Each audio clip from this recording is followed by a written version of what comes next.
گڑ گڑا کے آنکھوں سے آنسو بہا کے معافی مانگ لے، آنسو کا قطرہ پانچ قدر گرتا ہے، رب ذوالجلال والاکرام پہلے گناہ معاف فرما دیتے۔ کتنی بڑی فضیلت یارو، کسی سے مانگنے ہو، کوئی چیز مانگنی ہے، قرضہ مانگنا ہے، آپ وہاں تو جھک جاتے ہو، وہاں تو منتیں کرتے ہو، اور جس رب نے ہمیں پیدا کیا ہے اس سے مانگنے کے لیے شرم آتی ہے۔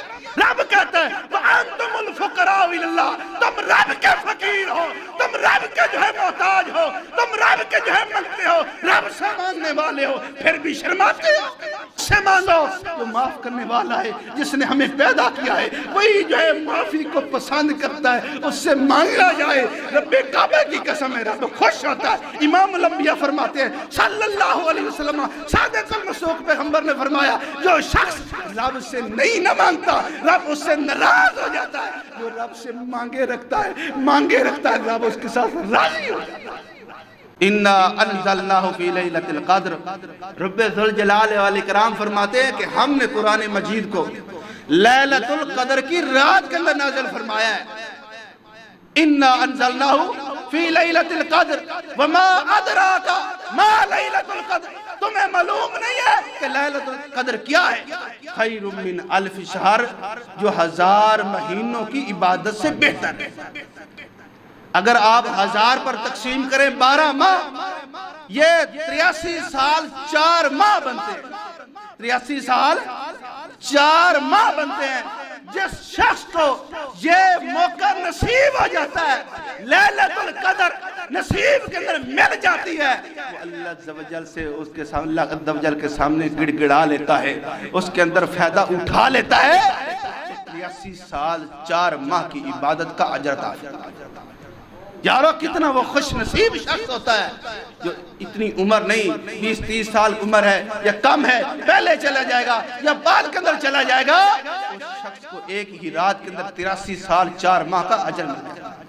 عبادت جس کے اندر شک ہی نہیں ہے، امام الانبیاء پر نازل ہونے والا قرآن کہتا ہے، اور یہ ایسی رات ہے تنزل الملائکۃ والروح فیہا بإذن ربہم من کل امر، جس رات کے اندر رب کے فرشتے نازل ہوتے ہیں اور روح الامین بھی اس روح زمین پر اترتا ہے۔ حدیث کے اندر آتا ہے، رسول اللہ صلی اللہ علیہ وسلم فرماتے ہیں یہ جب لیلۃ القدر کی رات ہوتی ہے نا، اس رات اتنے رب کی رحمت کے فرشتے روح زمین پر اترتے ہیں کہ پاؤں رکھنے کی جگہ نہیں ہوتی۔ سبحان اللہ، اور روح الامین بھی آتا ہے۔ یارو اسی رات کے اندر آئندہ سال کے آنے والے معاملات ان کو بھی اندراج کیا جاتا ہے، لکھ دیا جاتا ہے۔ کیسی یہ مقدر والی رات ہے؟ رسول اللہ صلی اللہ علیہ وسلم فرماتے ہیں، آپ علیہ السلام نے فرمایا کہ تم جو ہے اس رات کو تلاش کرو۔ وہ کون سی راتیں ہیں؟ رسول اللہ صلی اللہ علیہ وسلم فرماتے ہیں وہ طاق راتیں ہیں۔ فرمایا طہروا لیلۃ القدر فی الوتر من العشر الاواخر من رمضان، کہ رمضان کے آخری جو 10 دن ہیں انہی راتوں کے اندر جو ہے تم نے تلاش کرنا ہے، وہ بھی طاق راتوں کے اندر۔ کون سی راتوں کے اندر؟ طاق راتوں کے اندر، 21 کی رات، 23 کی، 25 کی، 27 کی اور 29 کی۔ اب آپ حدیث کا مطالعہ کریں، سمجھیں تو آپ کو زیادہ تر کوئی 27 کی آپ کو سمجھ آئے گی، کوئی 21 کی آئے گی۔ 21 کے اندر متعلق حدیث بھی آتی ہے، رسول اللہ صلی اللہ علیہ وسلم فرماتے ہیں کہ اس حدیث کے راوی سیدنا عبادہ بن صامت رضی اللہ تعالیٰ کہ رسول اللہ صلی اللہ علیہ وسلم جو ہے مسجد نبی کے اندر معتکف تھے، بارش ہوئی، وہ مسجد نبی کچی تھی۔ یار وہ ذرا دماغ کے اندر وہ تصور بٹھاؤ، آج سے 1400 سال قبل مسجد نبی بالکل کچی، جس کی چھتیر کی جگہ پر وہ کھجور کے تنے تھے، اور جو چھت تھی وہ کھجور کے تنوں جو ہے جو پتے ہوتے ہیں، چھڑیاں ہوتی ہیں، وہ رکھی ہوئی تھی۔ جب بھی بارش آتی، صحابہ کرام رضوان اللہ اجمعین فرماتے ہیں جب بھی بارش آیا کرتی تھی پانی ٹپکا کرتا تھا، پانی ٹپکا کرتا تھا، نیچے گرتا تھا، وہاں دل دل بچ جاتی، کچڑ بن جاتا، ہم کوئی چیز رکھ لیتے تھے، پھر سجدہ کرتے تھے۔ یارو اب تو ہمارے پاس مربر لگے ہوئے، بڑی مضبوط مساجد، سب کچھ اویلیبل ہونے کے باوجود ہم تو مسجد کا رخ نہیں کرتے۔ کچی مساجد تھی، ایمان مضبوط تھے، آج پکی بڑی بڑی ہمیں اوافریں، بڑی بڑی جو ہے سہولیات موجود ہونے کے باوجود ہم مسجد کا رخ نہیں کرتے۔ عبادہ بن صامت رضی اللہ تعالیٰ عنہ فرماتے ہیں رسول اللہ صلی اللہ علیہ وسلم جو ہے 21 کی رات جو ہے معتکف تھے، رسول اللہ صلی اللہ علیہ وسلم نے جو ہے اس لیلۃ القدر کو پایا تو صبح اللہ کے رسول اللہ تذکرہ فرما رہے تھے کہ آج 21 کی رات جو ہے لیلۃ القدر کی رات تھی، اور رسول صلی اللہ علیہ وسلم نے فرمایا ساتھ بارش آئی ہوئی تھی۔ میرے جو ہے یہی بات کہی عبادہ بن صامت کہتے ہیں رسول اللہ صلی اللہ علیہ وسلم کی پیشانی جو مبارک تھی، وہاں جو ہے وہ مٹی جو نرم پانی کے ساتھ کچڑ ہوئی تھی وہ لگی ہوئی تھی۔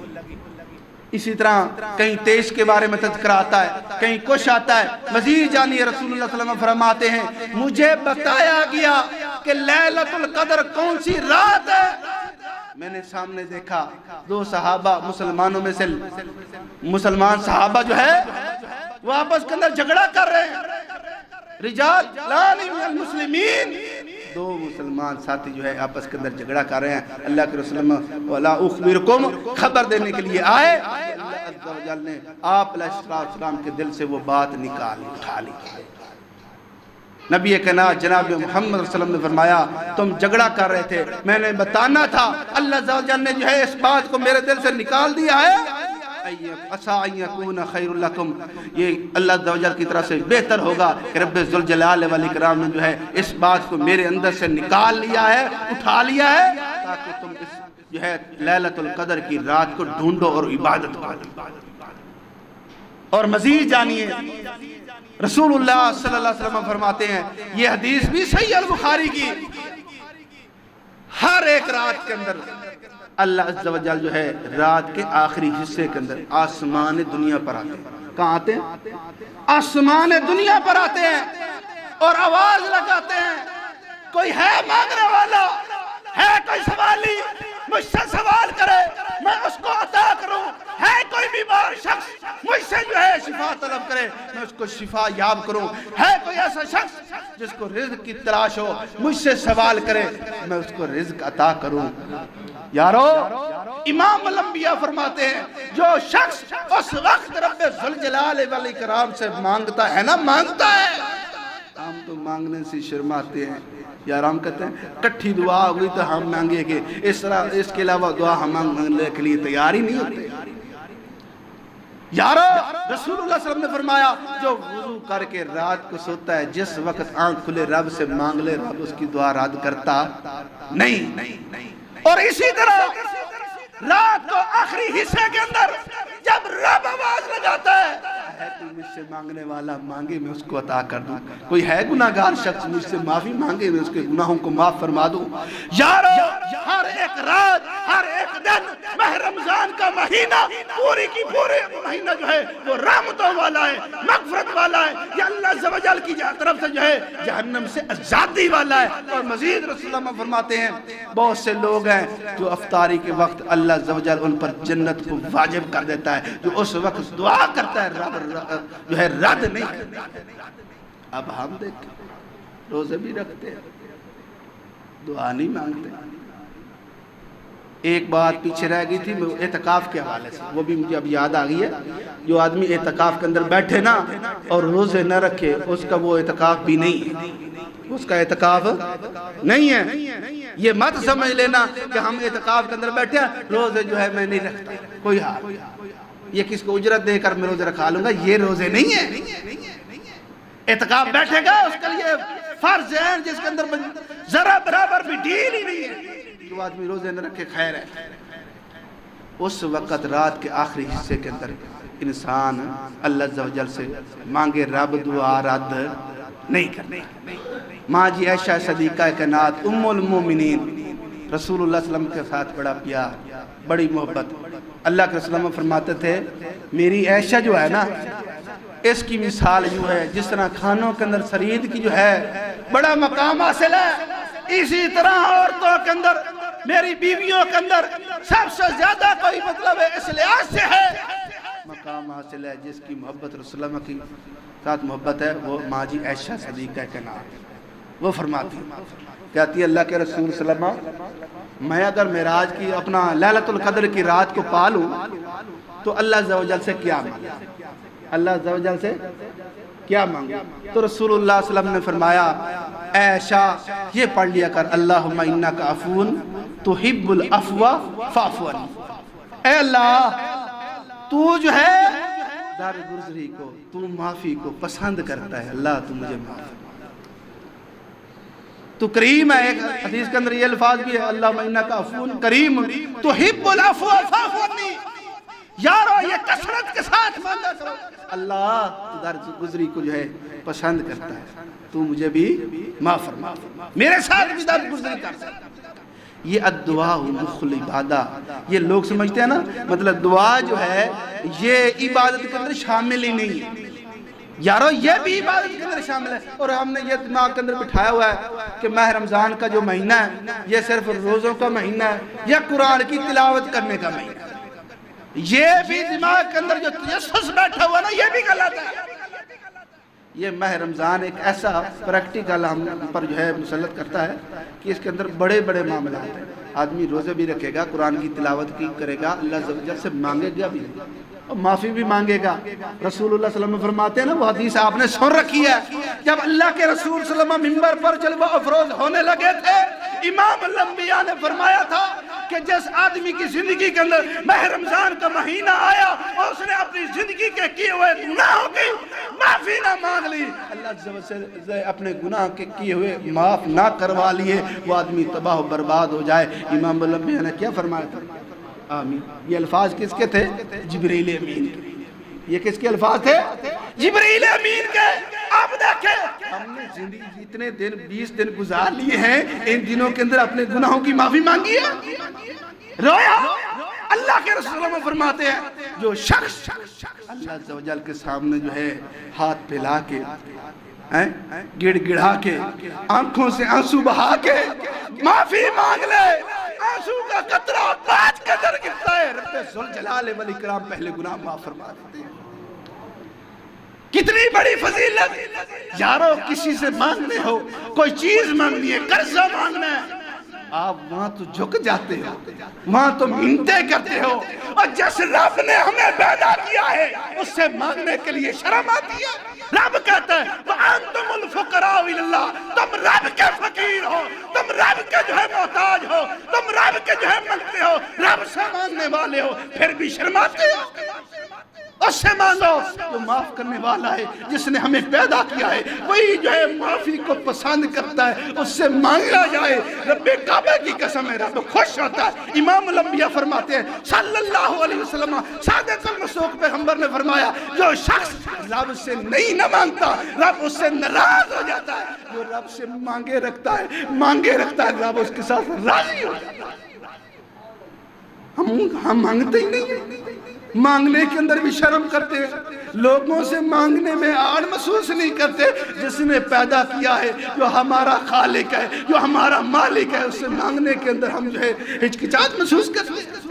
یارو اکیلے ہو کر مانگا کرو۔ اللہ کے رسول صلی اللہ علیہ وسلم رات کو کھڑے ہو جاتے، رب سے مانگتے، روتے تھے، اپنی امت کے لیے روتے تھے۔ ماں جی ایسا فرماتی ہے رات کو جب قیام کرتے، سجدہ کی حالت کے اندر ہوتے، حدیث صحیح البخاری کی ہے، آپ کے سینے سے آواز یوں آ رہی ہوتی تھی جس طرح کوئی ہنڈیا جو ہے وہ چولہے پر جل رہی ہے، اس کی آواز آتی تھی۔ اسی طرح اللہ کے رسول اپنے رب کے سامنے یوں گڑ گڑا کے مانگا کرتے۔ ہم کیا مانگتے ہیں؟ ہمارے تو آنسو نہیں جاتے، ہمارے سخت دل ہماری جو ہے دل پر جو ہے اثر ہی نہیں آتا۔ رب سے دعا مانگا کرو یا مصرف القلوب صرف قلوبنا علی طاعتک، اے دلوں کے پھیرنے والے اپنی اطاعت و فرما برداری کے اندر پھیر لیں۔ اور مزید صلی اللہ علیہ وسلم فرماتے ہیں من قام لیلۃ القدر ایمانا و احتسابا غفر لہ ما تقدم من ذنبہ.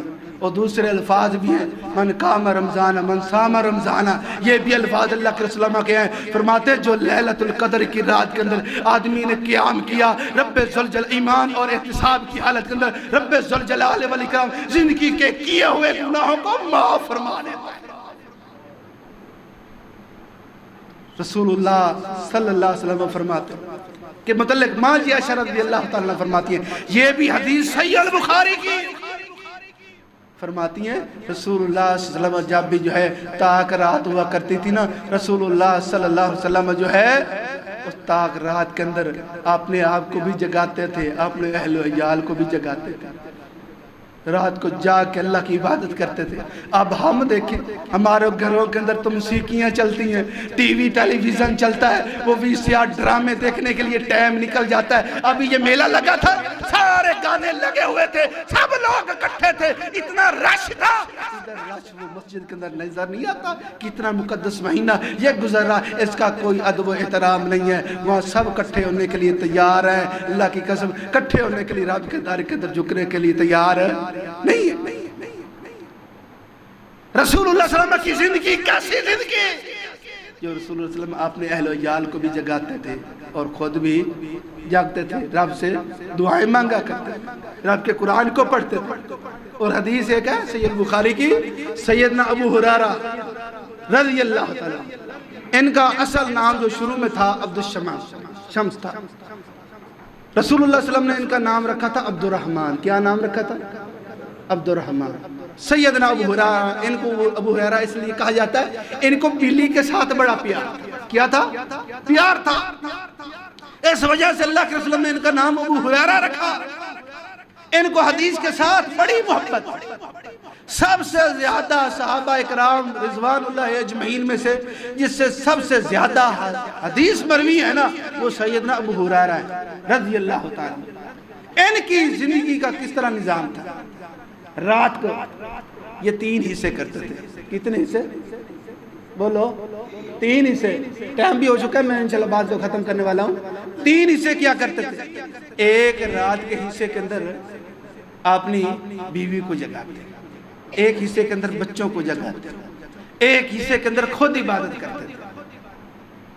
اس طرح پوری رات ان کے گھر کے اندر رب کا قرآن پڑھا جاتا، رب کے سامنے قیام اللیل کیا جاتا. اب ہم اپنے گھروں کے اندر دیکھیں، ہمارے گھروں کے اندر شاید اللہ من رحم ربی کے تحت کوئی قلیل ہی گھر ملے گا جس گھر کے اندر لوگ عبادت کرنے والے ہوں گے، وگرنہ سب کھراٹے مار کے سونے والے.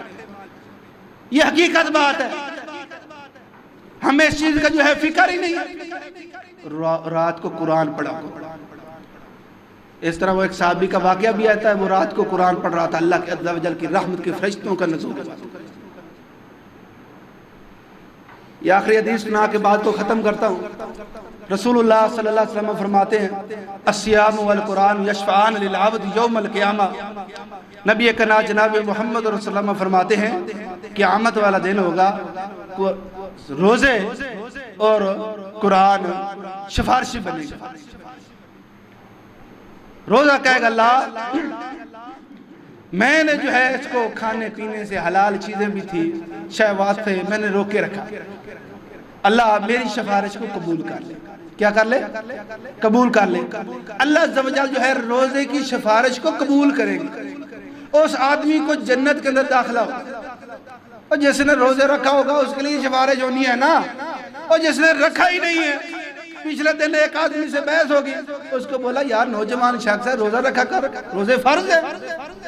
کیا کہہ رہا تھا؟ میں کلمہ پڑھا خیر ہے جی تھا، کلمہ پڑھا جنت مل جائے، انسان ضرورت ہی کوئی نہیں. کتنے بدبخت انسان ہے، یہ علم نہیں ہے رب نے دنیا کے اندر بھیجا کس لیے؟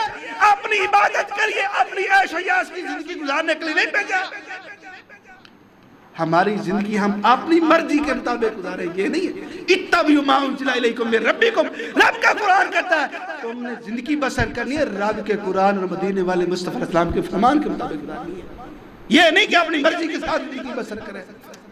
اور قرآن بھی سفارشی بنے گا، قرآن بھی سفارشی بنے گا. قرآن آئے گا کہے گا اللہ یہ سارا دن بھوکا پیاسا رہتا تھا، جسم کے اندر طاقت ہمت جرت نہیں ہوتی تھی. اللہ اس کے جو ہے جسم درد کرتا تھا, رات کو جو ہے اس کی پنڈلیاں درد کرتی تھی, مجھ کو سننے کے لیے, مجھ کو پڑھنے کے لیے رات کو کھڑا ہوتا. اللہ میری سفارش کو قبول کر. اس کی سفارش کو بھی قبول کیا جائے گا, اس آدمی کو بھی جنت کے اندر داخلہ مل جائے گا. اب ہم دیکھیں کتنے گھروں کے اندر قرآن سالہ سال سے وہ غلاف کے اندر باندھ کر کے رکھے ہوئے, باندھ کر کے اوپر جالے کے اندر مٹی پڑ رہی ہے, گر رہے ہیں, جس طرح وہ دمک لگ رہی ہے, کوئی مسئلہ نہیں ہے. ہم نے قرآن رکھے ہوئے قسمیں اٹھانے کے لیے, لوگوں کے سامنے گواہی دینے کے لیے ہم پاک صاف ہیں. حالانکہ قرآن کس لیے آیا؟ لِيُنذِرَ مَنْ كَانَ حَيًّا.